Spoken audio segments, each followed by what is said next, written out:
Hey there everybody, welcome back to another Vital Art session. In today's video, we are going to be discussing how to paint drapery. So looking at the anatomy of drapery, the form that you need to look for to create successful three-dimensional drapery. So let's dive in and get started.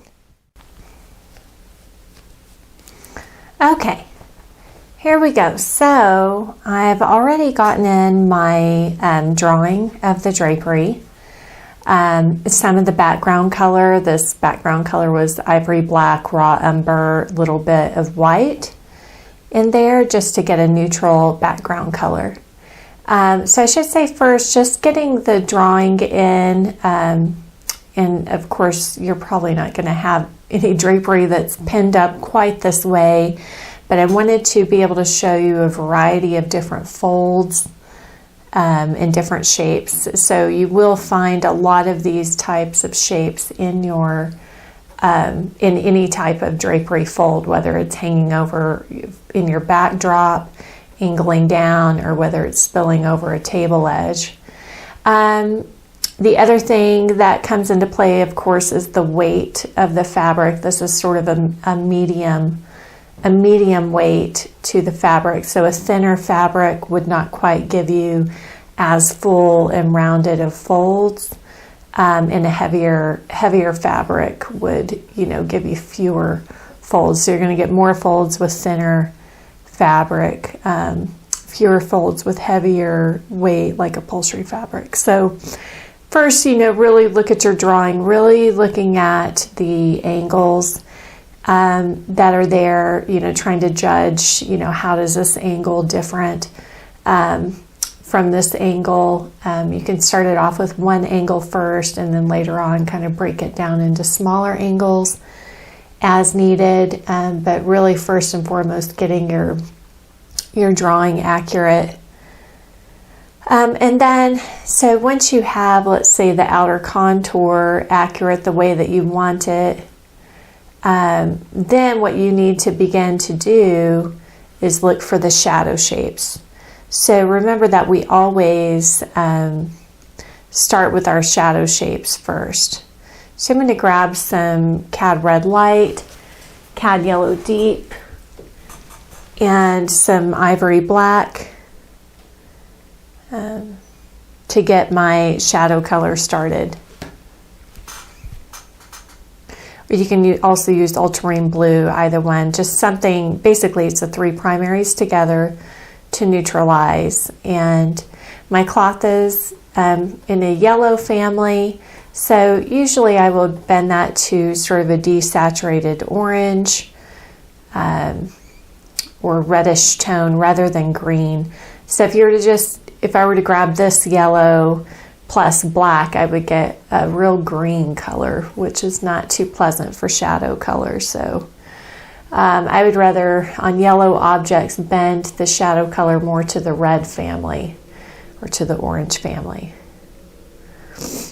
So you want to look for all of those cast shadows and form shadows, and you will have many of both. So what happens is that the folds that are sort of buckling up and catching the light, for example, in this case here, you'll have both a form shadow on the roundness of that fold, which we'll look more at, and then you'll have a darker, deeper cast shadow, which is what this is. So this is actually caused from this fold here blocking light from this piece of the fabric here. So these are going to be your darkest shadows, which is important to note because you want to go ahead and get those darkest shadows in. That way it's kind of easier to judge the lighter shadows. So like here underneath this fold, this would be a cast shadow on that fabric underneath. I'm just going to go ahead and kind of block in the whole piece down here as one shape. And you're looking, I should say that too, you are looking for shapes. Try to figure out what kind of shape that might be to start it off with. And for example, here where the two folds are folding in on one another, that's another, it's a smaller cast shadow, but it's just like a little sliver line of cast shadow. So I'm going to get all of these shadows in for two reasons. One, that they help frame out the light, and two, they help to give form and shape to the object. So this is, a combination here of a form shadow plus casting a shadow. So this is casting a shadow, and then this is more form shadow. But when I squint my eyes down, it all kind of meets up into one shape. So in this case, I'm just going to connect the two shapes, and actually that winds up joining up and connecting with this cast shadow underneath sort of this buckle of fold. And so again, you can use your brush to kind of adjust the shape. We don't want too simple of a shape there, but you will see a lot of triangular masses with triangular shapes with your shadows when it comes to fabric. So I know that generally it's going to be in that triangular family. So it gets a little bit darker up here. Remember that smaller forms, there's less room for light to move around on smaller forms, and especially in very narrow crevices. So you want to kind of go darker there. And I'm just going around the whole drapery and looking for all of those shadow shapes, whether it's form shadow or cast shadow. I'm just trying to get them blocked in kind of simply right now, not changing the color too much, not changing the value too much on them, and just really looking at the shape. So some of them you might see a lot of reflected light in it, and so at first just go ahead and block it in. This carries on down here.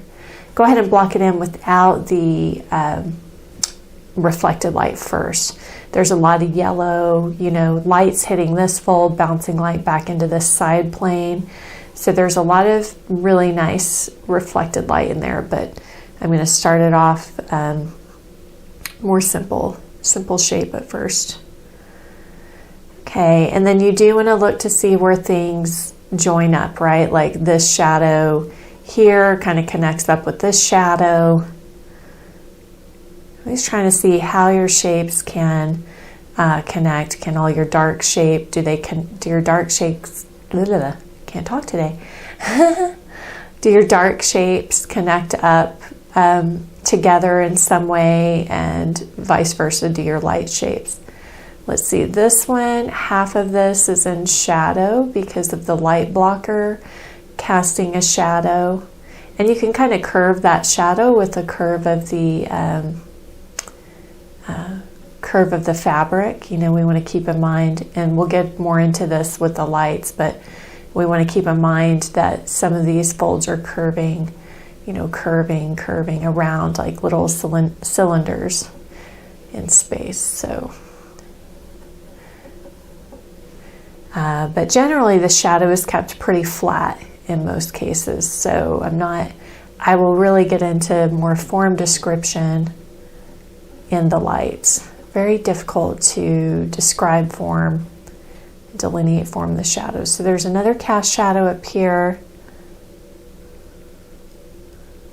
that I want to get in. And that basically kind of defines this pinched fold here. Then we have these lovely little diaper, they kind of look like little diaper folds. So the artist George Bridgman would call these, diaper folds, or these little swags. So again, that is form shadow or underplane shadow meeting up with the cast shadow on top of the other folds. So really look at that shape. Try to define that shape as best as you can. This one is kind of more of an organic type of shape, and it leaves us, look at the negative spaces, you know, if you're really getting into a more specific shape, like there's a nice little sliver of triangle of light left here. And actually these all just kind of meet up. So let's just meet them up. I'm going to put this in a little bit lighter since that's the start of that form shadow. Okay, let's close this down a little bit more here.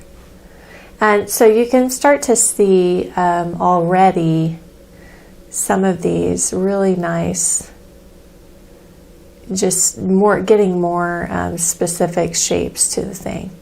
I'm kind of debating on this because this is a shadow here, but it's so filled with so much reflected light, and it kind of breaks up this nice big shape. So let's see, I'm thinking that I'm gonna kind of leave that one out. So, you know, sometimes you'll come across things like that where maybe it is a shadow, but it's so filled with light that it can really just become part of this light piece. So that's, you know, sort of just a decision, artistic or aesthetic decision that you can make at that point. If you feel like it looks better and, you know, it needs to look good at this stage, just in this monochrome and 2 value stage. So really trying to watch just the design of it before I get too caught up into thinking drapery, you know. So I think sometimes that is just the switch. You have to make the switch, and sometimes it's very difficult, especially if you're thinking, oh, I really struggle with this particular object or this particular thing. I know I struggle more whenever I go to paint the portrait for that reason. It's kind of hard for me to get over myself and to switch my thinking into just thinking like this, just abstract, you know, shapes that are kind of like puzzle pieces that are coming together. So, but the more that you can train yourself to think in that way, like I'm just piecing this puzzle together, I'm just looking for shapes of light, shapes of dark. And I think painting drapery, it was always, drawing drapery, painting drapery was always a fun thing for me because it could become really abstract in that way, and just like solving a puzzle. So, but it's a good frame of mind to get into whatever you're painting, whatever the subject matter may be. Okay. And remembering that you can use your background color to start refining the drawing a little bit more. The other thing that's important to remember too is that I'm also setting a value for this shape. And we've talked about that before, that no matter the detail that I go in and do, this whole shape, I want its value to remain. So I can put in various color changes or edge changes, but the whole time I'm really trying not to break up the holistic quality of this shape. And that's really, you know, for me, what separates painting from drawing and from other media, say photography or whatnot. So, especially in the shadows, I mean, both light and shadow, but you really want to work to whatever changes you put in to bring out more details. If you do any more details in these shapes, the values have to stay really close together in order for the shape to maintain its holistic quality. Okay, so now that we've done all that, we want to move on to the lights. And this, for me, painting drapery is no different than painting anything else. An orange, or, you know, something that's maybe more of a simple shape. You always have the same sequence that's happening. You have light hitting an edge, you have a highlight, hitting on, in this case, since my light's coming from top left, highlight hitting on left of center, where that plane is starting to curve around and change. Then you have transition into shadow, starting edge of shadow, reflected light, cast shadow. So that sequence, no matter what you're painting, applies, to no matter what the object is. And this is a solid form, so, if you were, meaning it's more dense and more opaque. So if you were dealing with a sheer fabric, that would be very similar to, say, painting glass. Okay. So, but light is not really moving through this fabric. It's a little thicker fabric, so I don't have to concern myself with light passing through the object. This is also it's a middleweight fabric. It's also not too shiny.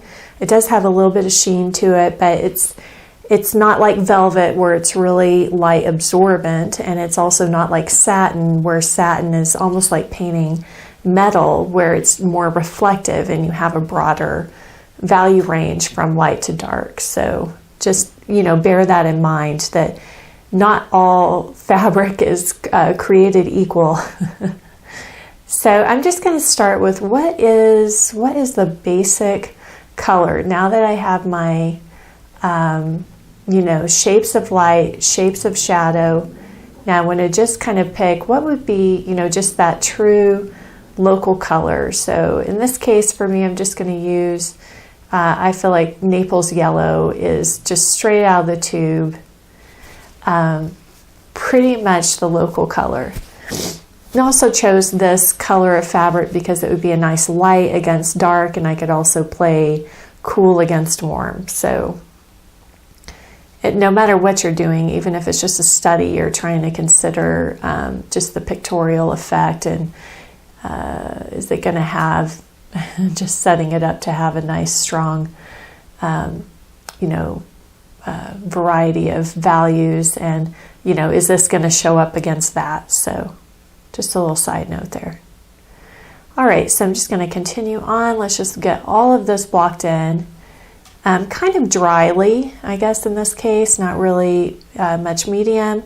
My Naples yellow deep here does have some white in it. I'm going to throw a little bit more in there. I don't want to go too light because then I won't have room for my highlights. Excuse me.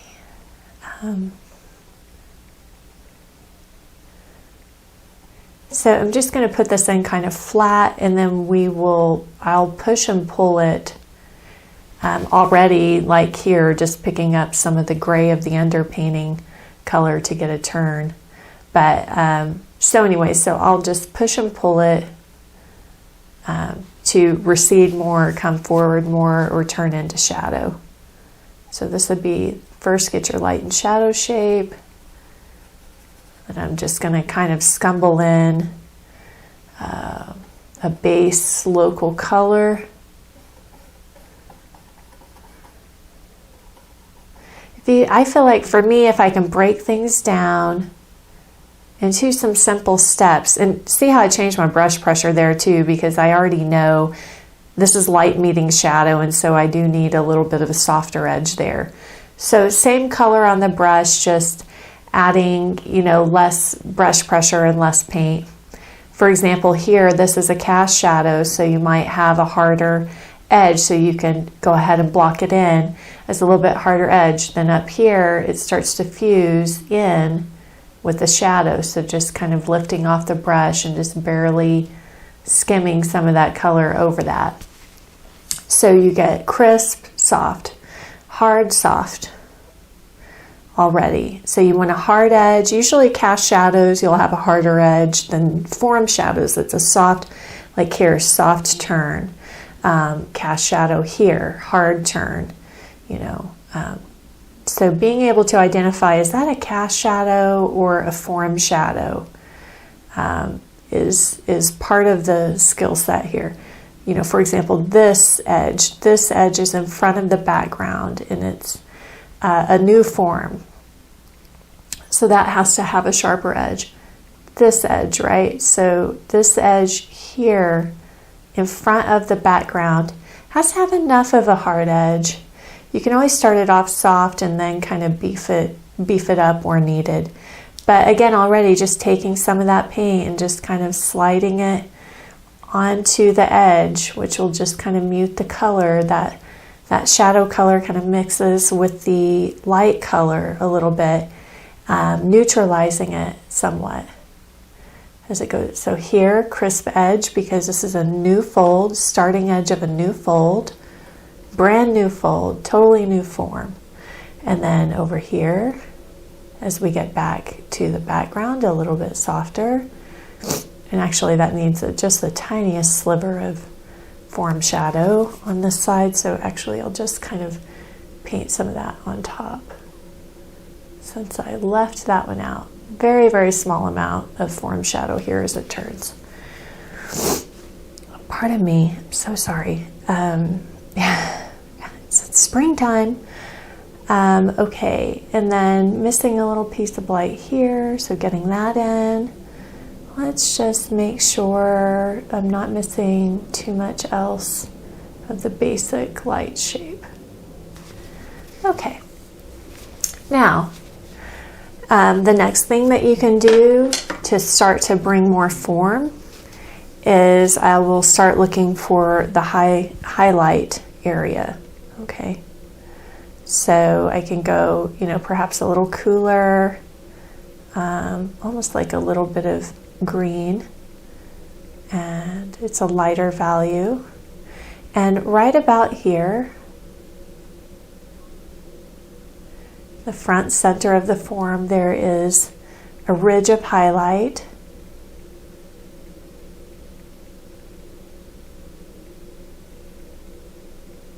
And to bring some attention to it, it can be pretty close in value. Like I said, this isn't a super reflective object, so I do want a small value change, but since it's not like satin super reflective, I can have it be kind of close, but it does need to show up. And so also sometimes that can be an edge quality thing. Remember too that you can go curve, curve, curve with that highlight, with that form, again, thinking about the fact that this is a cylindrical object. Same thing here, another one here. And I'm also grabbing some of this lemon yellow because it's a little bit cooler than the Naples. That Naples has some of the yellow ochre in it, and so that's a warmer color. Here, let's start to get some highlight there. There is another one here. This is not as overt of a curve as that one, but this does start to curve here, and definitely on this one. Ta-da! Some of this cloth also has sort of a peachy quality, so you could also try a little bit of Cab Red Light and white to get sort of, well, we could just do that, sort of a pinky color. This is really pretty. So hopefully you can see how that works. I recently picked that up from a good friend of mine, Johanna, in a workshop. I don't know, I never thought about using Cab Red Light with white for a highlight, but you can see how it just still does have that coolness to it. Okay, so then sometimes what you need is some reflected light in order to separate out some of the folds. So for example, this is like a fold within here, and rather than, anyways, this, I don't know, rather than nothing, but this is just a really nice way to separate out that this fold is in front of this cast shadow here. So some of this warmer, kind of adding in some more cadmium color. Maybe even some Naples yellow with that. Okay. So there's a nice, so because what's happening is light is hitting here and it's bouncing back up into that. We also have some of that here, right? Like light was hitting here, and to show that this is a side plane, this plane of this fold, I'm going to keep the edge soft here, as soft as I can. So this side plane is facing that, so that's why you would get that reflected light in there. And generally, you know, like here with facing the broader part of the light, you're going to get a little bit more stronger reflected light. Again, remember you've got to keep those values somewhat close so that you don't break up the shape too much. So when you put those reflected lights in, try to kind of squint down and ask yourself if that shape still maintains its integrity or not. You can have, you know, let's say like a small piece that deviates, but you know, not too much. Excuse me. Okay, then the next thing, well, I'm just going to maybe push the depth of this shadow with a little bit more alizarin background color, and that also gives me a slightly different temperature. Like this is bringing in a little bit of cool versus warm. But the next thing I want to look for is integrating some of that background color in with my especially say here on some of the turns. So your background color is kind of like your sky color in a landscape painting, and so it's sort of the color of your atmosphere, color of your air. So especially on, you know, turning back into space, something that's closer to the background might get more of this. Okay. And also, you know, on the turn into shadow. So you can use an umber, since it's a warm, you know, really warm object, just the slightest amount of a neutral will basically soften that edge and neutralize it. There's also a really beautiful highlight here along this curve. Okay.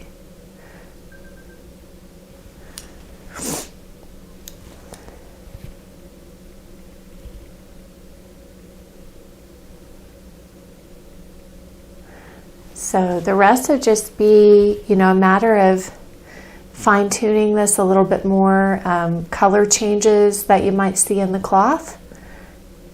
Your rule of thumb is always that if you see a color change, it needs to fit in with the value of the thing that you're painting if you're trying to maintain that shape.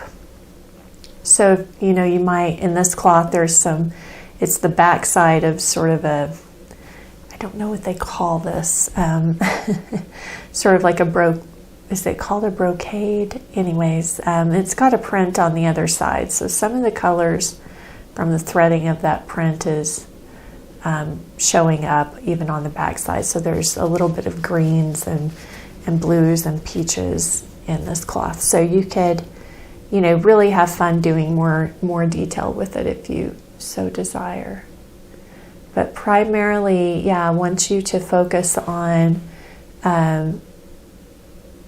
the structure of the cloth and those sequences of starting edge of light, highlight, turn into shadow, shadow color, reflected light, if any, in the shadow, and cast shadow on the cloth. You can even paint some of this blue straight into that if you feel like you want to neutralize a little bit more of that heat. Okay, so that's that. Thank you guys so much for watching, and good luck.